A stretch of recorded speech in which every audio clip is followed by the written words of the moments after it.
Hi, everyone. I'm excited to be here today to talk to you about some of the miracle stories that are happening right here in our own city, in our own state, every day.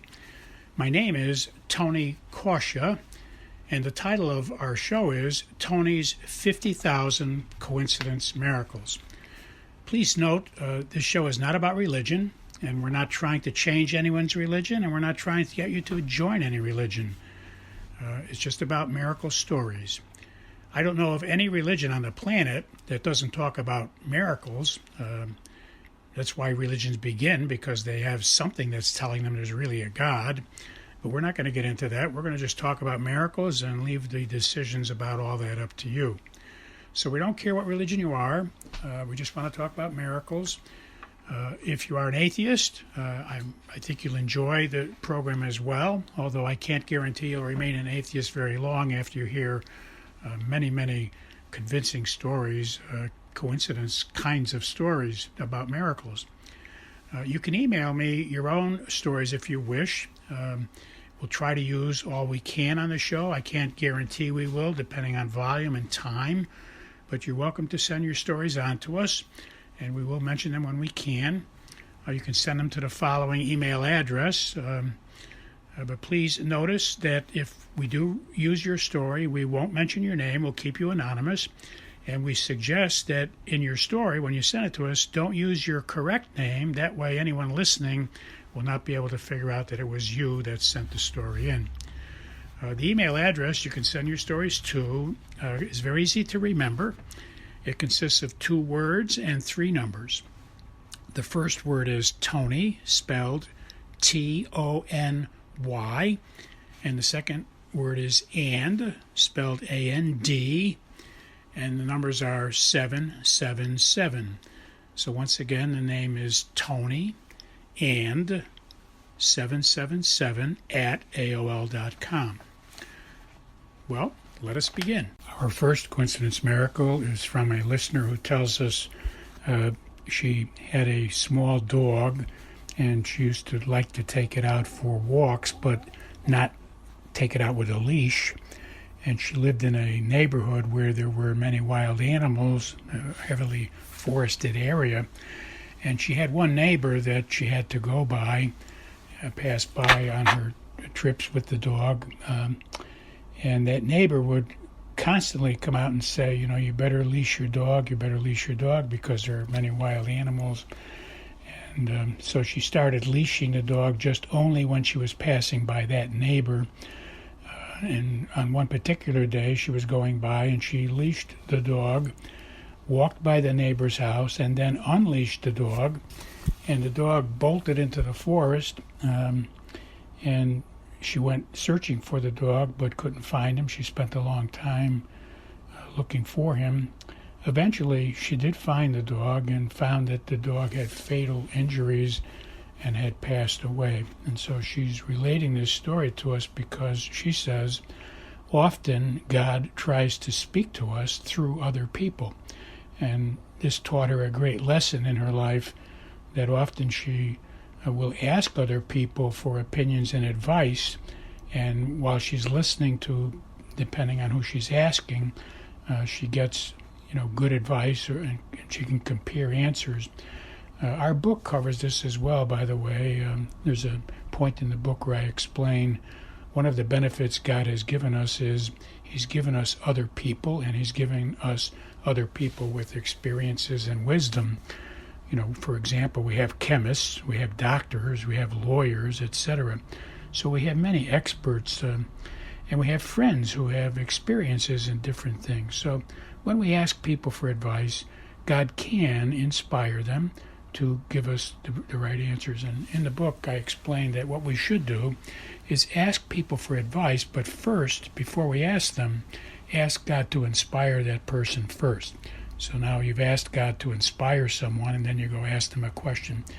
And our book further says it's a great idea to get 2 or 3 people, and ask God to bless all 2 or 3 of them. And then you call them one at a time and ask their advice. And if you get the same answers from all 3 people, that'll be a definite clue and coincidence miracle for you, especially if you prayed that God would bless all three of them.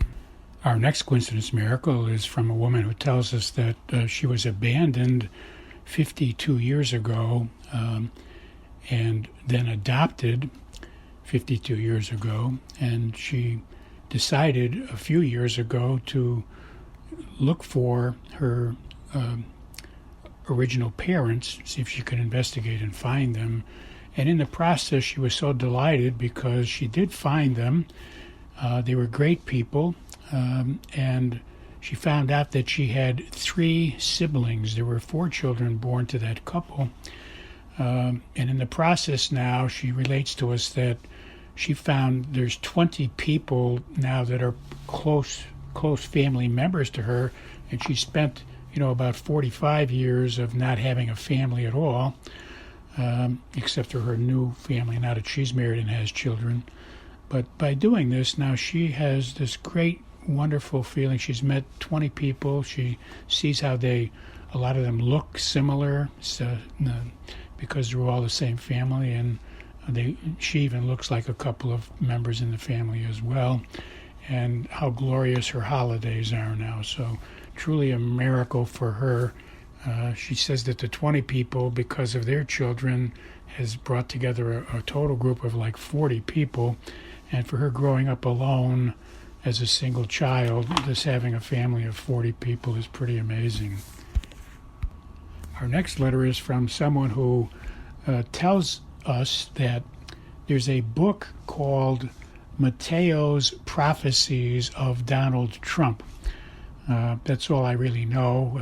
He made a brief comment. He said that I should mention on the radio that there's a wonderful book called The Mateo Prophecies of Donald Trump, and he said it's amazing how many things are in this Mateo prophecy that have come true ever since Donald Trump became president originally the first time.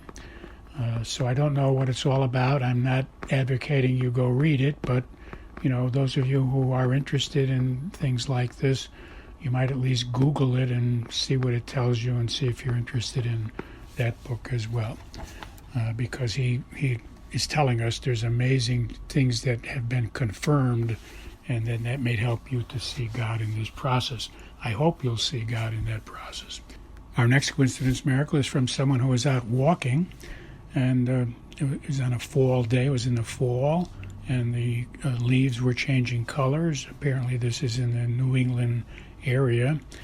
And they were out walking, and their mom had colon cancer, and so she was praying for her mother who had colon cancer. Oh, and she was walking her dog also, by the way. And so she prayed and felt like her prayers were being heard, and so she asked God to please show her some kind of a sign that her prayers are being heard and her prayers were being answered, because she's very concerned about her mom. And she relates to us that suddenly hundreds of birds landed in the trees around her. Apparently the birds were migrating to the south during the winter, but as she said this prayer, they all decided to take a break from their flying right there all around her, and she saw hundreds of birds and the chirping, and she got goosebumps about when you ask God for a sign, you might be very amazed. Our next coincidence miracle is something that happened to me. I was inspired one day to post on Facebook and LinkedIn an inspiration that I had gotten from God during prayer, and it was to write something that talks about the fact that while we are still in the factory being created by God, and the factory is within our mothers, we're in the factory being created by our mothers, and she spends 9 months participating with God, creating us within her, and then we're born after 9 months. So to relate that process, that God is working with our mothers, for those 9 months. And Psalm 139, I hope you remember that if you don't know it already, Psalm 139 talks about this. So I was inspired to put that on Facebook and LinkedIn to help people, realize that there is a factory. We take our mothers for granted. They help us every second of the day for 9 months. And in that process, God is working on creating us too. And what I stressed in the article was the wisdom that God gives us and the talents and the abilities. And one of the things he puts into each and every one of us is, while we're in our mother being born, he puts in there the ability for us to have conversations with him all the time and hear him in our minds and hearts. So that's done while we are being born as well. And when we are born and as we grow up, we do have the ability to get inspirations and talk to God and get ideas. Well, later that day, I was cleaning some things from the attic, going through some notes, and I found a very large box that my wife had kept of all the wonderful Christmas cards and other birthday cards, etc., that she had received. And I just, at random, grabbed one of the cards. My wife has passed away, and so it's very nostalgic for me to see these things. So I took one at random, and what I found was a Christmas card written by my daughter, and she was having her first child, which turned out to be a daughter, and she wrote a letter from the baby that she was carrying, because she was pregnant. She wrote a letter from the baby she was carrying to my wife during Christmas, and she says inside, she's saying what the baby would be saying, like, I can't wait to meet you, and I'm so grateful for all the great things you've done for preparing the bedroom that my mom is making for me and all of the special created things you brought, like needlepoint, etc. So her card was talking to my wife, and my daughter was writing it on behalf of the daughter that she was carrying. Now, I bring this up because it's a stupendous miracle for me, because I had just earlier put on Facebook and LinkedIn Psalm 139, God is creating you inside of your mother for 9 months. And then I found this thing just by reaching for one out of what was like 150 possible cards that I could have grabbed at that moment. Our next coincidence miracle is also from my personal life. I had planned on the next day going to the noon mass at a certain church. I love going to a certain church for the noon mass when they're having noon mass. So that was my plan, and I had other things planned to do during the morning. I woke up before the alarm went off on the next morning, and I was inspired to go to a different church and to go to the 9 o'clock Mass on that morning. So I went to the 9 o'clock Mass. I met a friend there who also never goes to that church, and we had a great discussion after Mass. I hadn't seen them for about 2 years, and they were asking me questions from the book about how to function, how to use fleecing, where you ask God to show you that you're really hearing from him. So we covered that at Mass, and it was so brilliant and marvelous that I was able to be there at the same Mass that this person was at. I hadn't seen them for 2 years. They were trying to make some very major decisions in their life right now, very important decisions, and they read my book and knew about fleecing, but they had some questions about it. So it was God's plan that, he woke me up and inspired me to go to that Mass because he knew she was going to be there. You see, the point I'm trying to make is she was going to Mass to ask God to bless her so she could make a great decision, and she had read my book, and God woke me up early and inspired me to go to that exact Mass where she was going to be. So God does all these things very often, and that's why we call them coincidence miracles, because instances in my life match instances in her life, and she needed to talk to me about that. And we had a wonderful discussion for about a half an hour, and she was grateful and appreciated the input, and I was so happy I was able to help somebody. And I was grateful God woke me up and had me go to that church and inspired me. Just to know that God is talking to us is a wonderful gift. God bless you all. I'll talk to you next week.